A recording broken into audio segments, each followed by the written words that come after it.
একটু আনন্দ করবে না? কারণ আমার কমিটি দাদা ভাইরা অনেক কষ্ট করে কিন্তু এই অনুষ্ঠানটি আয়োজন করে একমাত্র কিন্তু আপনাদের জন্য, তাই না?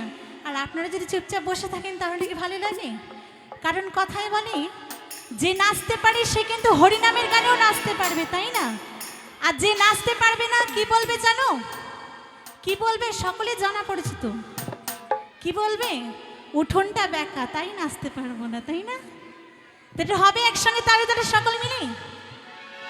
গৌরী হে গৌরালো মধুর